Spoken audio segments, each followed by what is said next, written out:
Señor, hemos detectado que una nave enemiga se está acercando a una velocidad infinita constante. Y piden tener una audiencia con usted. Sí. Diles que pasen. Hablaré con ellos.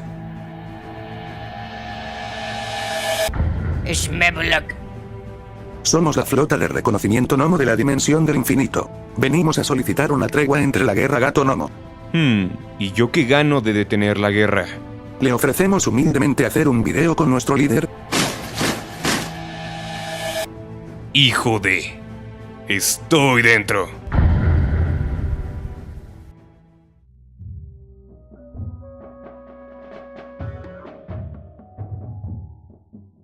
El universo de Plantas contra Zombies es uno que ya tocamos anteriormente en el canal dentro del ámbito del Power Scaling, pero hoy no nos centraremos tanto en eso, sino que más bien estaremos teorizando qué coño ocurriría si es que aventamos a un Godzilla a este universo. Y seamos honestos, con el nivel que tienen estos personajes, realmente no puede ser un Godzilla cualquiera. Y es que, como pueden ver en el título, estaremos utilizando a Godzilla Earth, el Godzilla más grande que se ha mostrado en una película. Y es que, para quien no lo conozca, Godzilla Earth no es un Godzilla convencional. Sí, es muy grande, midiendo 300 metros y pesando 100.000 toneladas métricas. Puede parecer mucho, pero en realidad es más ligero que el guatón del Monsterverse. Aunque aparte de su tamaño, una característica muy característica de este Godzilla es que, así como lo ven, es una planta. Por lo que solo hace sentido meterlo en otro universo con plantas. Clarísimamente no había otro kaiju planta que pudiera integrarse a la dinámica. No, yo no sé de qué me hablan. Y es que según guías oficiales, este Godzilla es la cima de la evolución de la vida, y así como los árboles, es un organismo capaz de vivir durante miles de años solo con luz y agua. Su piel se parece a los tejidos duros y fibrosos de los árboles, además que justamente como los árboles reales, este posee oligoelementos en su biología, permitiéndole generar electrones al realizar la fotosíntesis, lo que le permite a nuestro Godzilla utilizar potentes ondas electromagnéticas para poder atacar y defenderse. Y es que este guatón de aquí es lo que hubiera pasado si una planta hubiera experimentado una superevolución debido a que su estructura celular se convirtiera en elementos metálicos, y como resultado, todo su cuerpo se convirtió en un supergenerador de energía, siendo que cuando un Kamakura apareció el 4 de mayo de 1999 en Nueva York, el planeta literalmente entró en una crisis instantánea y dio inicio a un apocalipsis de monstruos. Ya solo esta mantis weona destruyó casi toda la ciudad. Tanto así que incluso las larvas que puso llegaron al metro y se comieron personas. Y es que después de la aparición de la mantis gigante, no pararon de llegar monstruo tras monstruo al planeta. Dogora arrasando Inglaterra, 2 Camoebas en las Filipinas y otro en Guam, Anguirus en Siberia, Rodan en Corea del Norte, China encontró un Ghidorah y lo megamutó para utilizarlo como un arma biológica que clarísimamente se le salió de las manos. Pero en serio, había muchos, pero que muchos más kaijus. Así que los mencionaré rápidamente para que entiendan de verdad la cantidad de cosas con las que la humanidad tenía que pelear. Había como 4 Anguirus, a Gavara lo mataron cocodrilos, Megalon, King César, Gesora, Evira, Dagara, Baren, manadas de grifones, Orga, varios Mandas, Maguma, Ganimes, Gorosaurus, Megagirus, Biollante, Batra, bandadas de rodanes, de cóndores gigantes, plagas de Sila y de ratas gigantes. Pero a ver, el que realmente nos interesa es Godzilla. Y es que en verdad es una cosa loca. Hasta antes de su aparición, la humanidad ya había tenido demasiadas bajas con países enteros prácticamente destruidos, pero hasta cierto punto siempre habían logrado prevalecer. Pero cuando llega Godzilla, todo cambió.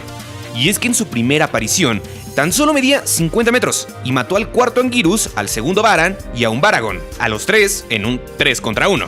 Y entonces podrías pensar que todo bien, ¿no? Aquí ayudó a la humanidad ante el ataque de los kaijus. No. Literalmente, después de hacerse el 3 contra 1, destruyó todos Los Ángeles y San Francisco, matando a más de 8.7 millones de personas en un solo día. Pero Godzilla no solo se conformó con eso, atacó tanto a Estados Unidos que por pura desesperación el gobierno ordenó lanzar 150 bombas nucleares para intentar matarlo. Y este guatón salió como si nada. Literalmente se hizo la definición más literal de tanqueárselas con el pecho y salir con el 100% de vida. Después Godzilla se fue a Europa, y bueno, también la destruyó por completo. Pero es aquí donde llegan los Exif y los Bilusalud a la ecuación. Estas son 2 razas alienígenas con tecnología hiperavanzada, que por fin les daría una esperanza a la humanidad de poder pelear en contra de los kaijus, fundando de esta manera la Tierra Unida, juntando así 3 civilizaciones, con 2 de ellas siendo alienígenas superavanzados, y comenzando a pelear en contra de los kaijus con mechas y armas superfuturistas. Y ya con esto, es obvio que pudieron hacerle algo a Godzilla. ¿No? Y Pues no. Literalmente, la próxima vez que apareció Godzilla, en lugar de ver formas para pelear en contra de él, comenzaron a construir naves de evacuación interestelares. Y es que Godzilla para ese momento ya tenía un KDA de 300 millones 00. Y es que en serio, Godzilla era tan opresivo que entre 3 civilizaciones no tuvieron una mejor idea que detonar 2000 cabezas nucleares para enterrarlo debajo del jodido Himalaya. Y yo supongo que pensaron que si atrapar a Wukong debajo de una montaña funcionó, ¿por qué con Godzilla no? Y aunque Godzilla después de ese plan literalmente quedó en lo más profundo del manto terrestre nadando en lava, nuevamente el cabrón salió caminando.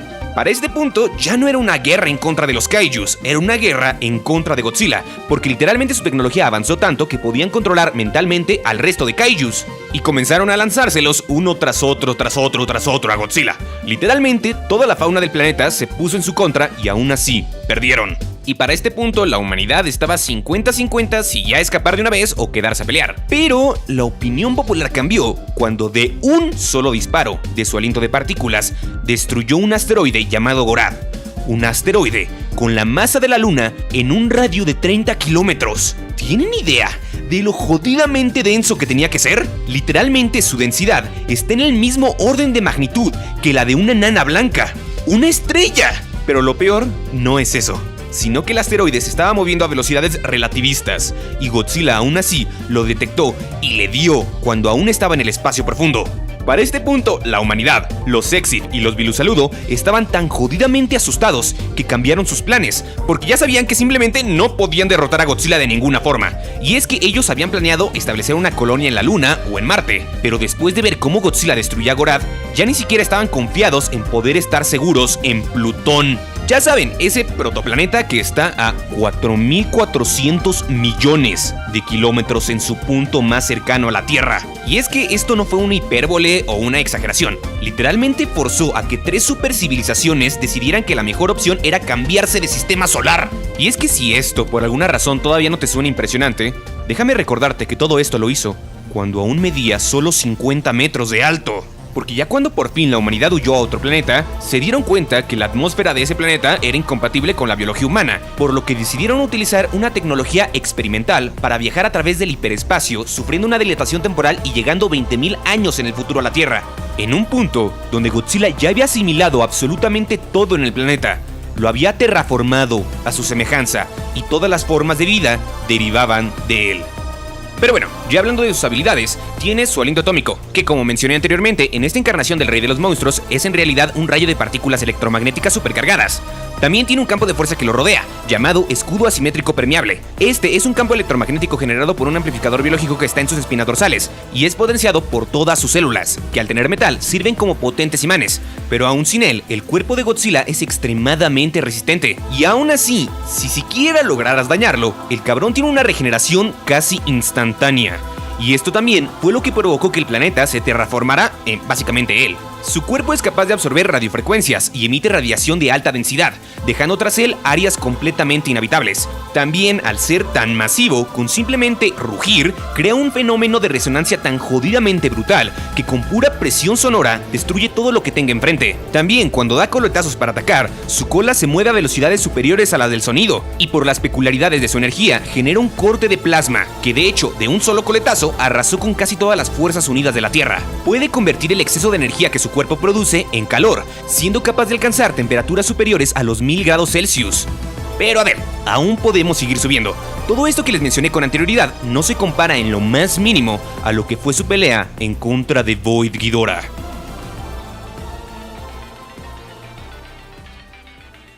Y es que los Exif literalmente le vendieron su alma al diablo e invocaron a la muerte dorada, Void Ghidorah.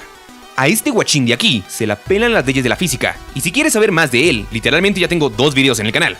Pero hablando únicamente del avatar de Void Ghidorah, que es con el que se pelea Godzilla Earth, entendemos que Godzilla realmente es estúpidamente fuerte. Si bien cuando el avatar tiene su conexión al vacío, Godzilla no le puede hacer absolutamente nada, sí soportó ser mordido por sus 3 cabezas. Y te preguntarás por qué esto debe de ser impresionante. Y bueno, cada una de las cabezas del avatar de Void tienen una masa mayor a la de los agujeros negros de donde salen.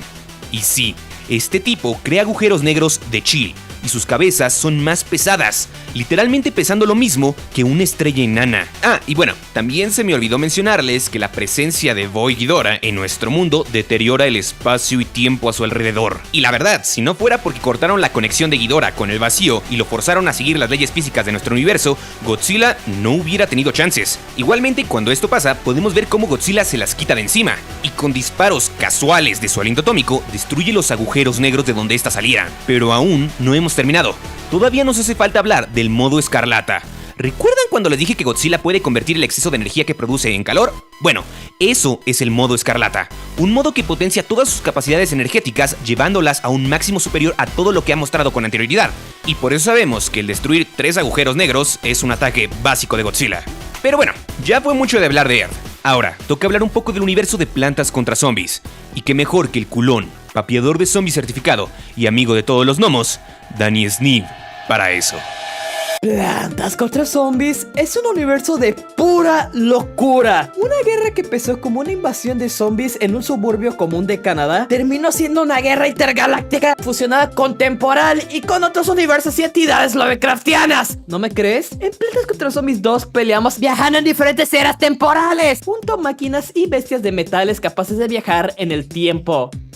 Plantas contra Zombies Garden Warfare 2 peleamos en la luna y en otras líneas temporales, usando plantas capaces de disparar universos comprimidos enteros y supers capaces de cargar planetas y atacar con agujeros negros. Y a la vez que detenemos un ejército de enanos infinitos que estos controlan la realidad con máquinas que destruyen a los anteriormente mencionados. En Plantas contra Zombies Héroes vemos hazañas ridículas como controlar climas o causar daños monumentales. Y eso, amigos míos, es apenas la punta del iceberg, porque cuando lees más de lore y el por qué varios zombies y plantas tienen ataques raros, te preguntas, ¿cómo rayos llegan a ser más poderosos que el universo de Warhammer? Ahora, todos estos, o específicamente las plantas, ¿tendrán un rival gigante capaz de aguantar todo esto? Expuestos por mi carnal, el Illum.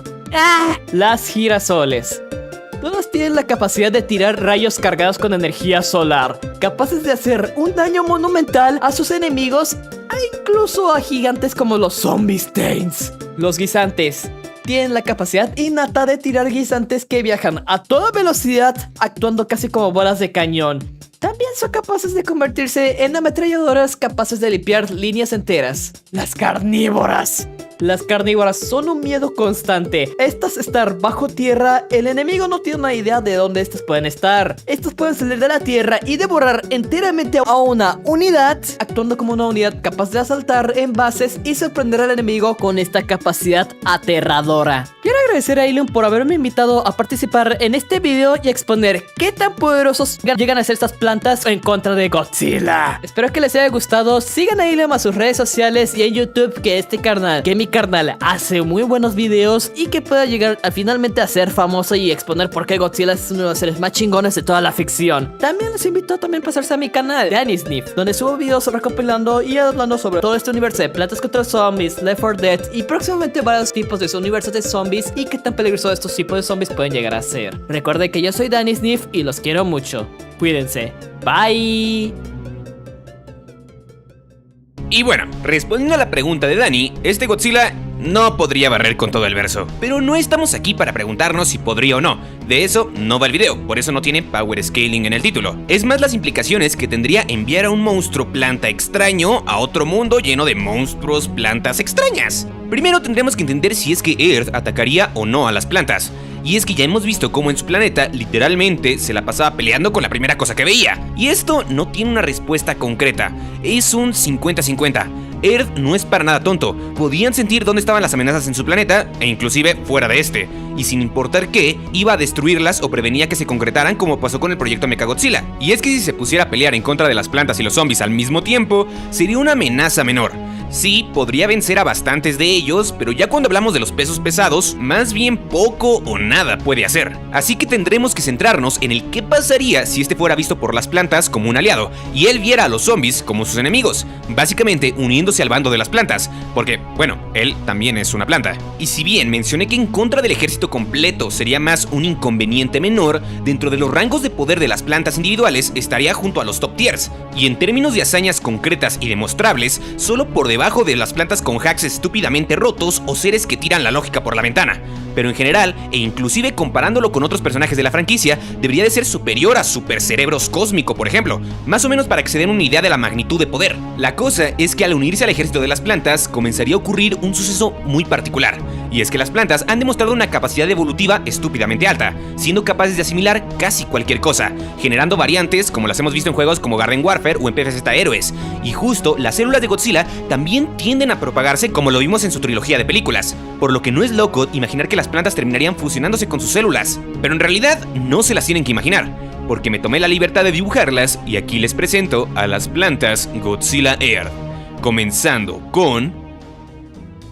Y es que a ver, a estos guachines los hemos visto de todas las formas, colores y tamaños, inclusive ponerse disfraces hace que sus poderes cambien por alguna razón, aunque para ser justos esto pasa con todas las plantas, pero especialmente el lanzaguisante siento que sería de las mutaciones más prácticas del bando de las plantas, ya que sin ningún tipo de problema las veo replicando perfectamente el aliento de partículas de Godzilla Earth, y es que si introdujéramos a este lanzaguisantes Earth a, por ejemplo, Garden Warfare, siento que su disparo sería similar al del Sheriff, pero con más daño y más rango, casi como un mini sniper. Su habilidad de torreta tardaría en comenzar a disparar y sería más similar a un rayo continuo, como el del girasol básicamente, haciendo una clara referencia, bueno, al disparo de Godzilla. Eso sí, tanto su movilidad base como su modo Hyper, que es su habilidad de movimiento, se vería severamente nerfeada, porque bueno, si algo no caracteriza a Godzilla Earth es moverse. Y ya solo nos quedaría cambiar su habilidad del frijol, que la verdad no tengo idea. No sé, no se me ocurrió nada, ¿ok?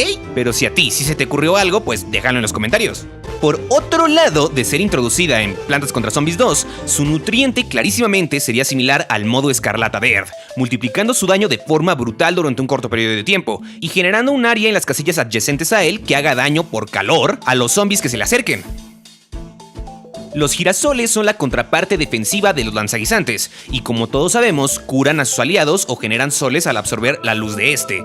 En su versión Godzilla, dejaría de lado por completo la absorción de luz solar y se centraría en la absorción de energía electromagnética. Y dentro de Garden Warfare, sería capaz de otorgar a las plantas a su alrededor un damage boost cuando les ponga su correa para curarlos. Eso sí, la curación que esta podría otorgar sería reducida a su versión original. Su habilidad de rayo solar la mantendría básicamente igual, probablemente solo le cambiaría la animación para ser más similar al disparo de Godzilla, y la pequeña girasol que puede plantar para curar a sus aliados sería una referencia a Godzilla Philius de la película, pero en versión, bueno, girasol. Y más como la flor oscura se centraría en hacer daño a los enemigos, aunque también podría poner mini escudos a los aliados o algo así, en representación al escudo permeable. Y para este punto puede que muchos de ustedes se pregunten por qué tiene 4 ojos. Y eso está fácil de responder. Quería hacer una referencia a los Cerbum de Godzilla, que tiene como muchos ojos, y ya. También quería que tuviera un diseño más característico y único.